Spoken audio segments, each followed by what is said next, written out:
The fine folks over on Patreon wanted the Vertigo Challenge naval historian to talk about an aircraft. Well, okay, here you go.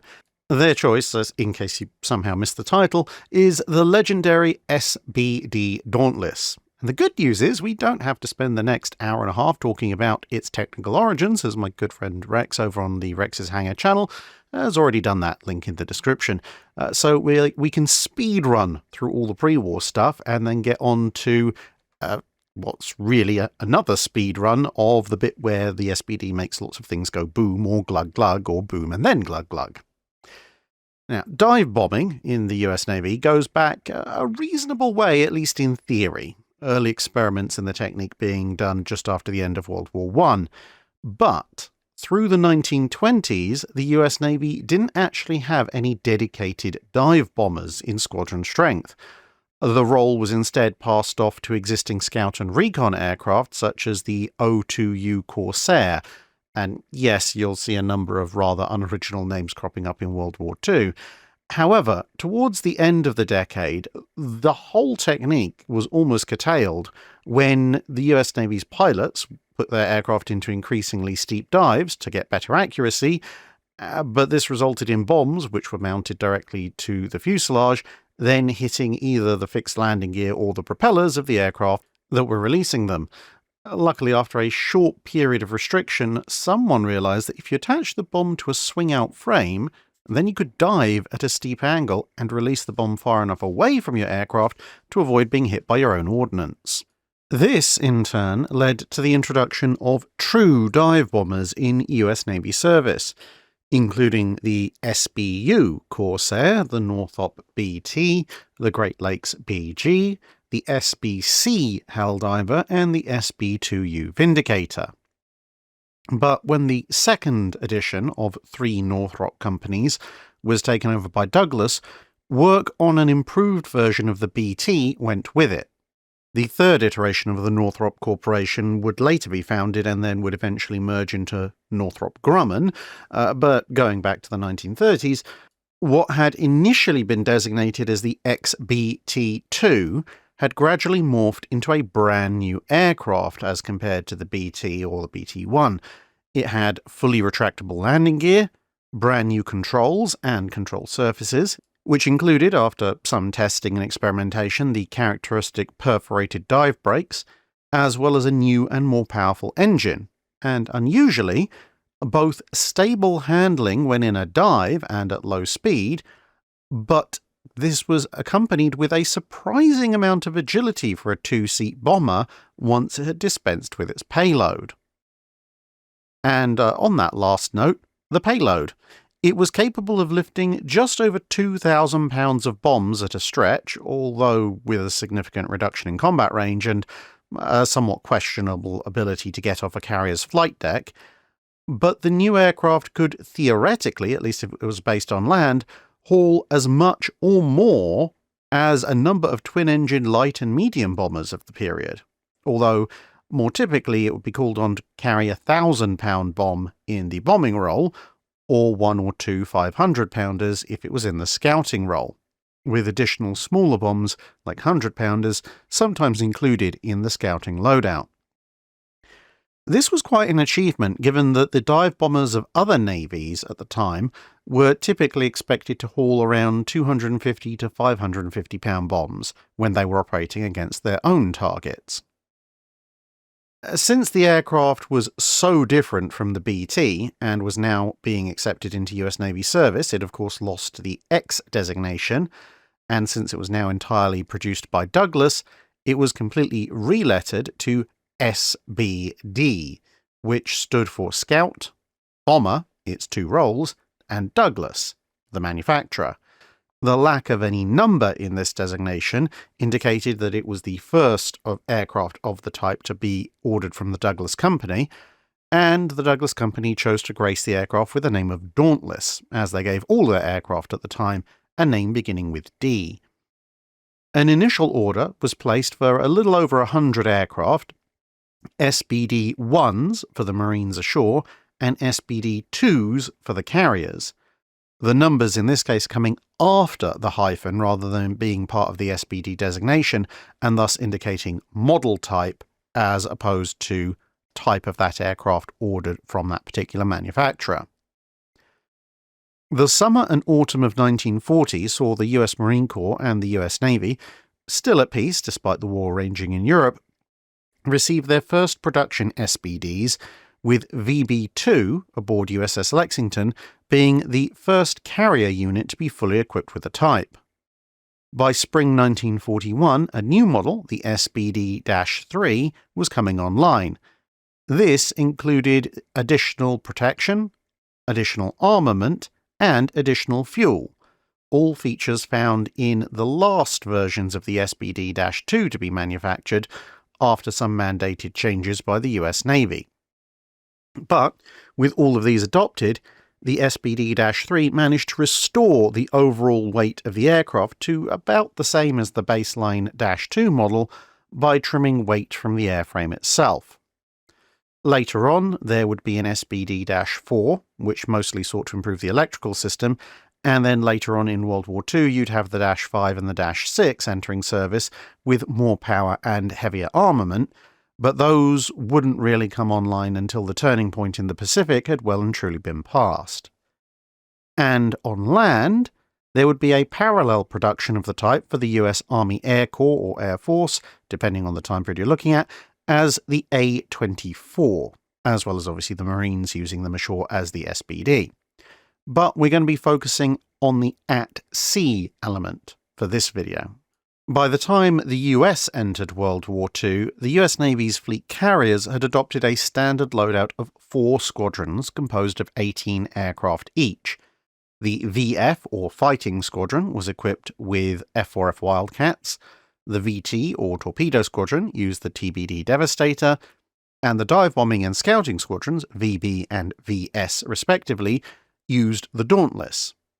Incidentally, at the time, the air groups were also matched to the carriers, so, for example, Lexington, being CV2, would operate Air Group 2, and Air Group 2 would be made up of VF2, VT2, VB2, and VS2, a system that would mostly stick around during World War II, although air groups would be formed and moved around aboard different ships as war necessitated.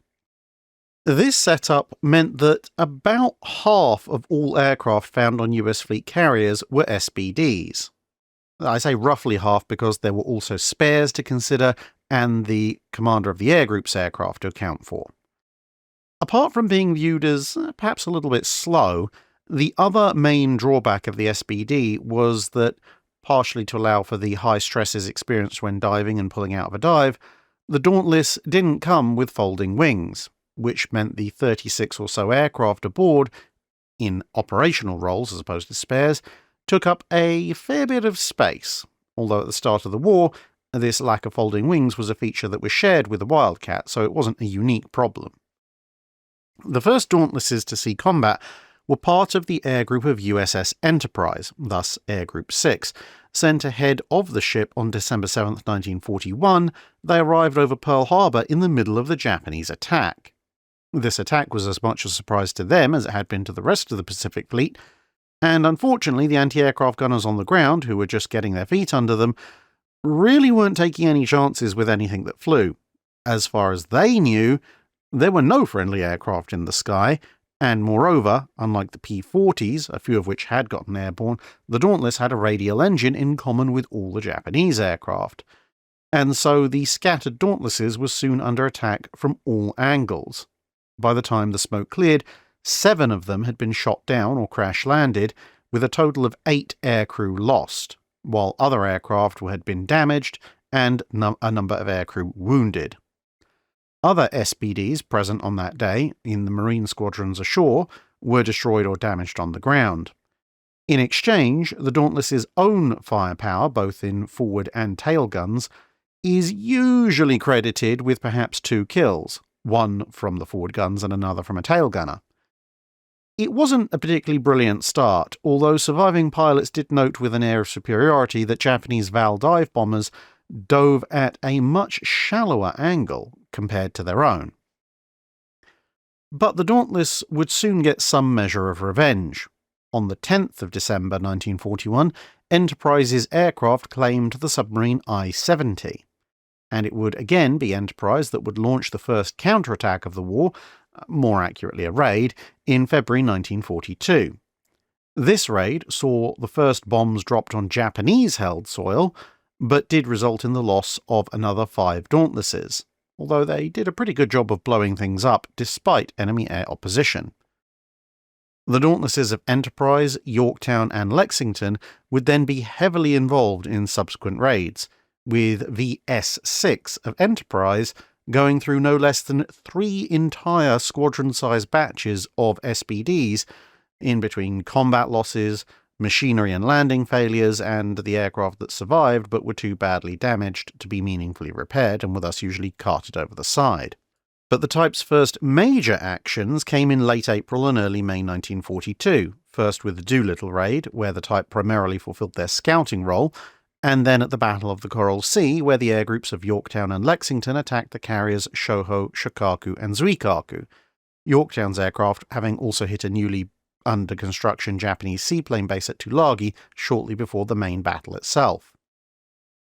Coral Sea saw the SBD perform many roles: scouting for the fleet, intercepting and shooting down their Japanese opposite numbers in the scouting role, the actual bombing element going after enemy ships, and also acting as something of a last-ditch combat air patrol to supplement the Wildcats. The theory being that while even an unloaded SBD was not really a match for a Zero, it should be fairly comfortable in dueling with Vals coming out of their dives and Kates that were on their attack runs, which it was thought shouldn't be fast enough to escape even the relatively pedestrian top speed of the Dauntless. During the attacks on the enemy carriers, the SBD proved a rather interesting beast. In the dive itself, they turned out to be very difficult targets, as without dive breaks, enemy fighters quickly overshot them, and the Dauntless crews were quite eager to use both their tail and their forward guns to pick off over-eager and out-of-control Zeros. But they, like all dive bombers, were somewhat vulnerable once they'd pulled out of their dives. Of course, once they'd pulled out of their dives, they'd already dropped their bombs, so the vulnerability there didn't help Shoho. Lexington's dive bombers, from both the VS and VB squadrons, made quite a mess of her before their compatriots and Devastators delivered their torpedoes. And then to add, injury to existing injury, Yorktown's Dauntlesses appeared and found that their main problem in bombing Shoho was the amount of smoke and flame coming out of the light carrier, which made aiming somewhat difficult. Later on, rain squalls and low clouds would frustrate Lexington's SBDs when they went after the bigger Japanese carriers the following day, although Yorktown's aircraft would have better luck actually spotting their targets. But VS-5 scored no hits thanks to both the limited visibility and the high moisture levels, which meant their windscreens fogged up as they dove through successive layers of moisture and temperature. But VB-5 had somewhat better luck, managing to land some hits on Shikaku, followed by another hit from a small group of Lexington's SBDs which had gotten slightly lost and turned up late, but as a result were able to spot their target through a break in the clouds. In the combat air patrol role, the SBD had more mixed fortunes. They completely missed the incoming Kate torpedo bombers. As it turned out, the Imperial Japanese Navy's torpedo bomber attack profile was completely different to that of the US Navy, and the SBDs thus found themselves operating far too low as the Kates merrily flew right over them. This left the SBDs to the not-so-tender mercies of the escorting Zeros, although some of the Dauntlesses did manage their assigned mission of taking out Japanese strike aircraft. It was quite clear that, despite a creditable performance in evading and returning fire, the Dauntless really wasn't an aircraft to take on the Imperial Japanese Navy's fighter corps with, if that situation was at all avoidable. But the Dauntless's greatest day was soon to come. About a month later, it was of course time for the Battle of Midway. By this stage, war and attrition had accounted for almost all of the SBD 1s and 2s. The majority of the Dauntlesses that were thus ranged on the decks of the 3 Yorktowns were the newer Dash 3s, although Hornet's Air Group did have some of the remaining older aircraft. A total of 110 Dauntlesses of all models were initially available for action aboard the carriers, with a number of additional marine examples found on Midway itself. The Battle of Midway, of course, scarcely needs yet another retelling, but from a Dauntless pilot's perspective, it was a decidedly mixed battle. The Marine SBDs, flying alongside Vindicator dive bombers, managed to lose half their number for no result, and Hornet's 35 operational dive bombers, of course, went off on their flight to nowhere. But, on the other hand, Enterprise and Yorktown's dive bombers, despite flying entirely separate courses, contrived to show up over the Kido Butai at almost exactly the same time and very rapidly hit 3 out of the 4 enemy carriers. A follow-up strike took care of Hiryu, but between fuel concerns and Yorktown being hit, the returning pilots of all 3 carriers' bombing and scouting squadrons found themselves landing on pretty much whatever flight deck they could find and happened to be available.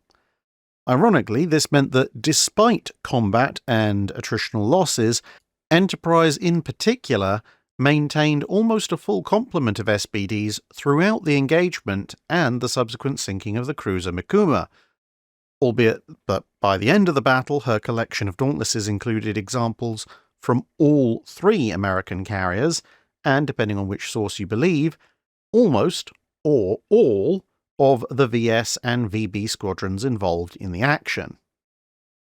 Although the heaviest losses were of course among the unfortunate torpedo bombers, about half of all the Dauntlesses that had headed for Midway never came back. This was a mixture of aircraft actually shot down in combat, others pushed over the side as far too badly damaged, and a fair number who had been forced to ditch for lack of fuel. But there was going to be little rest for the US Navy as a whole, and the SBD in particular, as within 2 months the Guadalcanal campaign had been opened and the Dauntless once again found itself operating from both carriers and land-based airfields, as while Saratoga, Enterprise, Wasp and Hornet would operate offshore at various times, the Cactus Air Force on Henderson Field started out with a couple of US Marine Corps Dauntless squadrons among various other types. These would of course be reinforced over time by a mixture of both planned reinforcements and the occasional flight or squadron from a carrier that either became temporarily or permanently part of Henderson's roster, depending on exactly why they'd arrived. Sometimes they'd simply been diverted by bad weather or low fuel, but at other times their carrier was damaged or potentially even sunk, and it was judged that they'd serve the war effort far better by staying on Guadalcanal. At other times, losses to the Cactus Air Force, which was flying missions almost daily, meant that a carrier would detach part of its own air group willingly before heading home to pick up more. There was, however, one small problem. Although Dauntless production back home was ramping up and would reach very high levels fairly soon, it hadn't yet peaked in summer and autumn 1942, and the successive large losses to carrier air groups in the first half of 1942, particularly at Coral Sea and Midway, meant that by the start of the Guadalcanal campaign, they'd actually run out of replacement SBDs in the Pacific theatre. Thus, one of the Marine squadrons had to deploy at only partial strength initially until further production could bring up the numbers. As well as Henderson's near-constant battles with the Japanese Tokyo Express supply runs, the pilots that were based there helped out in a number of battles at sea. In particular, they helped to put down the damaged Hiei in the aftermath of Admiral Callahan's brawl with the Japanese surface force in the previous night, and of course, SBDs would be front and centre of the 2 big carrier battles of this campaign, the Eastern Solomons and Santa Cruz. Although the much-maligned Devastator had been replaced with the Avenger, the Dauntless would prove once again to be the main agent of change in the US Navy's air groups. And by change, I mean they permanently changed the buoyancy status of many Japanese warships. In the run-up to the Battle of the Eastern Solomons, SBDs had been conducting anti-submarine patrols, but in the battle itself, as well as forming the main part of the scouting forces that actually found the enemy, accompanied by some Avengers, which it was found could fly further than the SBD when lightly loaded, the Dauntlesses took on successive Japanese carriers.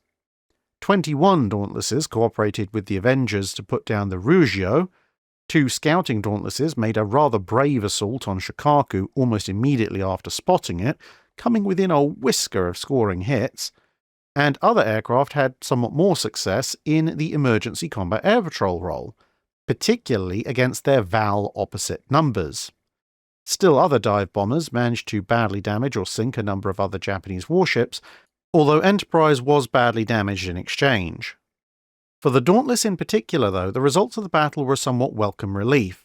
Compared with Coral Sea and Midway, only 2 SBDs had been lost, both of which had ditched in the sea, and their crews had been recovered.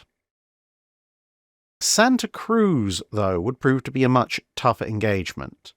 Wasp had been sunk, Saratoga had been torpedoed, and this meant that the patched-up Enterprise, along with Hornet, would face off with the Shikakus, which was supported by a pair of light carriers.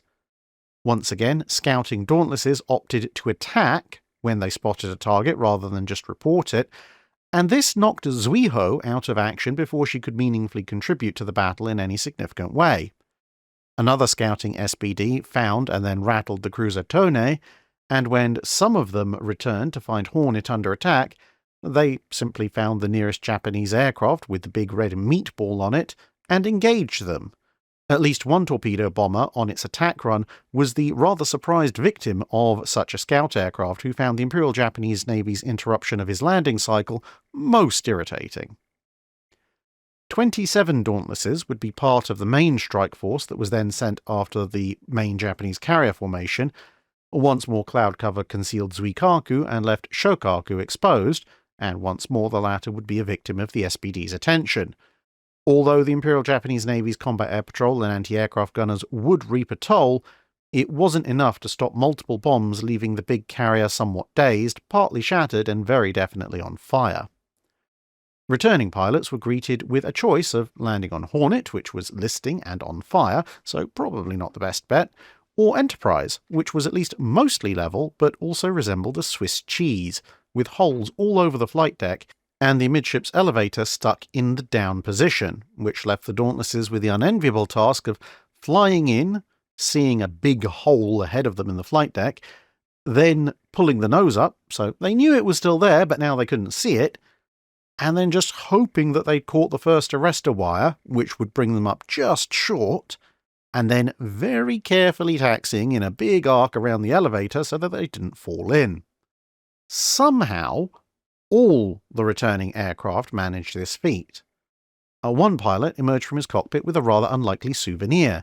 He'd had his canopy open during the dive to reduce fogging, and when an aircraft immediately ahead of him had scored a hit, a piece of Shikaku's flight deck, blown sky high, had arced into his open cockpit and smacked him over the head. Overall, the battle was a tactical loss for the US Navy. They only succeeded in damaging Japanese carriers compared to losing Hornet and having Enterprise damaged yet again. But it wasn't for lack of trying by the Dauntless pilots. Similar to the Coral Sea, the weather had had more to do with the exact result than individual pilot skill. A number of attacks from both sides had either been forced to return home without results or attack non-carrier targets simply because their main objectives had been so thoroughly concealed by low cloud. The effort had cost almost 24 SBDs, although only a few of these had been combat losses. The single largest group had been 11 airframes which had been destroyed or damaged beyond repair when Enterprise took a bomb hit. As the Guadalcanal campaign, and indeed 1942 as a whole, began to draw to a close, the SBD pilots could collectively state that they'd actually accounted for about 250,000 tons of Japanese shipping sunk or badly damaged, most of which they could claim sole responsibility for. About 20 to 25% of it was considered to have been shared with torpedo bombers and other similar aircraft. But as the US Navy gathered its breath and prepared to go on the offensive, we're going to take a very quick detour to the other side of the planet to very rapidly review the SBD's brief career in the European theatre. This actually kicked off around the same time as the Guadalcanal campaign was reaching zenith in November 1942 with Operation Torch. One arm of this operation was the attack on Casablanca, which was supported by the carrier USS Ranger, which had 18 Dauntlesses aboard, along with a number of Sangamon-class escort carriers also supporting the operation, most of which carried 9 strong units of Dauntlesses. French destroyers proved to be initially tough customers, evading all of Ranger's airstrikes until eventually the dive bombers managed to hit the Albatross. But most of the SBD's results were achieved against beached French ships that had initially come off worse from tangling with US surface units. But with the naval battle swiftly over, the Dauntless would find itself used mostly against shore targets, which hopefully didn't move quite as much, as well as against the stationary and partially completed battleship Jean Bart. A brief role as a submarine hunter was curtailed by the rapid realization that the Avenger was actually capable of operation from escort carriers and just simply made a far better anti-submarine warfare platform. And this meant that aside from a few patrols over the Caribbean by land-based units, the only other major offensive deployment of the SBD in Europe would come about a year later in Operation Leader, when Ranger was part of a joint Allied operation against German shipping off Norway. This saw the Dauntless claim 3 ships sunk and 2 damaged, from a total of 5 ships sunk and 7 damaged by all parts of the operation, in exchange for the loss of 2 aircraft. And with that, we find ourselves back in the Pacific again with the start of 1943. Now, at this point, the SBD had another enemy to contend with: replacement. Specifically, this came in the form of the SB-2C Helldiver, which was now, at least in theory, entering service with frontline units. Conceived initially as a next-generation successor to the Dauntless, it turned out at first that the hero of our particular story this week didn't need to be that concerned. The SB-2C could carry slightly more weight of bombs, and it had an internal bomb bay plus a higher top speed and a slightly longer range, but a lot of pilots hated it, because while the Dauntless could at times be flown as more of a particularly heavy-handling fighter than a bomber, the Helldiver could at times barely be flown while retaining control, and even at the very best of times, the SBD was still by far the easier handling and more nimble of the 2 aircraft.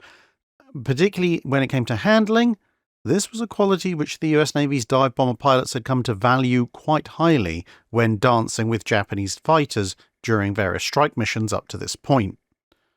Over time, of course, various improvements to the SB-2C would be made, but for now, it was more surly competitor than outright replacement, especially as it spent most of 1943 trying to fix its problems.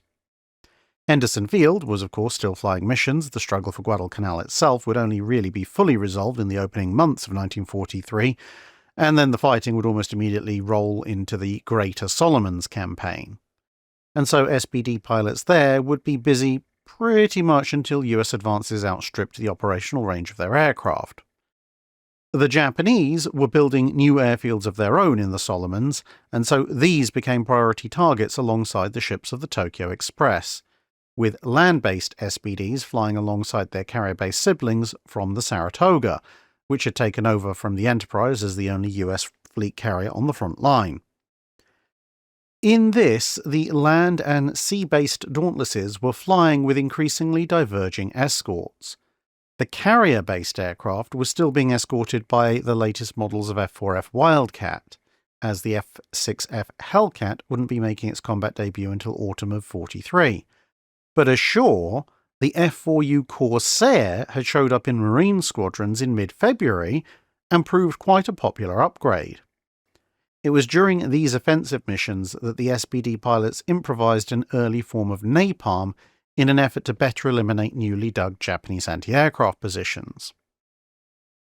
As the campaign in the Solomons edged further northwest, the SBDs would be a key part of the effort that gradually rendered Rabaul, once a fortress powerful enough that the US Navy in part initiated the Guadalcanal campaign to avoid having to attack it directly, into an untenable position that the Japanese Navy would later be forced to abandon entirely, although it was bypassed long before it was abandoned, and thus it would join Wake Island, Truk, and a number of other Japanese positions on an ever-growing list of places which may be bombed as live-fire training exercises while ships were on their way to the actual front lines. This kind of environment pretty much set the stage for many of the Marine SBD units for the rest of the war. They would initially help push back enemy holdings and positions in a given island chain. Then they would have to keep Japanese positions and non-surrendering troops suppressed for an extended periods of time. and then they would eventually be called forward to the next island chain that their sea-based relatives had wrestled from the flag of the rising sun. Although by the end of the war, the adaptation of the Corsair to be able to dive bomb would gradually see the Dauntless begin to be phased out of Marine Squadron usage starting in mid to late 1944, a process that was somewhat spurred on by the end of the SBD production line around the same time, and thus a curtailment in the supply of spare parts. At sea, though, the SBD still had plenty of battle honours to gather. Although the SB-2C was supposed to succeed it, as we've mentioned earlier, the first of the Essex class to enter service did so with SBDs occupying their bomber and scout wings. In fact, it wasn't until CV-17 USS Bunker Hill that the Helldiver would actually see combat deployment. It spent most of 1943 trying to get the SB-2C to cooperate in killing the enemy slightly more than its own aircrew. Also during 1943, the VS scouting squadrons were gradually formally disbanded. Most of the hangar space, so freed up, was then taken up by massively enlarged fighter units, although the VB and VT squadrons would also get a little bit more deck space, and so the VS aircraft could be neatly folded into the VB units as either part of their expanded roster or as ready replacements for combat losses. In the absence of the Japanese Navy's carriers, the Dauntless now reverted to its early war role as a raider, although the raids themselves were now on a much larger scale, and they were designed more to disorient and distract the Japanese Navy from where the next US Navy advance was going to be, than to try and delay a Japanese advance as they had been in early 42. The SBD would also support more directed and sustained efforts against the actual targets during various invasions of various islands, and therefore it found itself becoming something of a general workhorse. Most of the scouting was now being done by fuel tank-equipped Avengers, but the Dauntless now also found itself occasionally taking the role of an early form of COD, or Carrier Onboard Delivery aircraft, either with small but relatively vital underslung payloads instead of bombs, or with important personnel being shuttled back and forth in the gunner's seat. Admiral Mitcher, aboard the new Essex-class USS Lexington, reportedly was quite fond of visiting other carriers and occasional appointments ashore in the rear seat of one of his flagship's Dauntlesses. What warships the SBD did find during this period tended to be holed up in harbour and thus much easier targets to aim at, although there was also usually considerably more anti-aircraft fire from shore installations to deal with.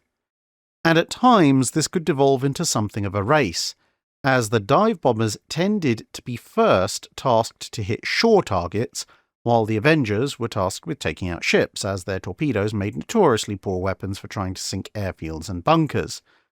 But thanks to the land-based targets remaining agreeably still, Dauntless pilots quickly learned to score accurate hits with great reliability, which could then mean that some of those in the tail end of a Dauntless formation would be seen scrambling out over the water of various harbours once the commander of the air group had called out that all land targets had been effectively hit, with the pilots hoping to find some shipping either before the TBF Avengers arrived, or perhaps shipping that the Avengers had missed on their first pass. But there was also one last great carrier battle for the SBD to fight. In summer 1944, the Japanese carrier arm reasserted itself at the Battle of the Philippine Sea. By this point, the Helldiver equipped many carriers' flight decks, but there was one notable veteran whose decks still held nothing but the faithful old SBD in the dive bomber department, and that, of course, was the flight deck of the USS Enterprise, which had also fought in every major carrier battle apart from Coral Sea. The Essex-class USS Lexington was the only other carrier present that had Dauntlesses on its roster. A VB-10 on Enterprise and VB-16 on Lexington, between them mustered a total of 57 aircraft. The first day of combat at the Battle of the Philippine Sea was really the Hellcat's finest hour, but VB-10 and VB-16 had already put in a good shift cratering Guam's airfields, which was something they kept up with during the initial confrontation with the Japanese airstrikes. Although they were then robbed of another go at Shikaku by the torpedoes of USS Kavala, The SBDs soon found themselves on a familiar mission profile when it came to carrier battles. A long-range strike that they technically didn't have the fuel to come back from. Enterprise's VB-10 scored damage on Ryuho and hits on both Hio and Junyo, the former of which was then hit by Avengers and would later sink due to internal explosions. VB-16, showing up a few minutes later, would also attack the latter two carriers. But now the Dauntlesses had to face their two oldest enemies, the Mitsubishi A6M0 and fuel economy.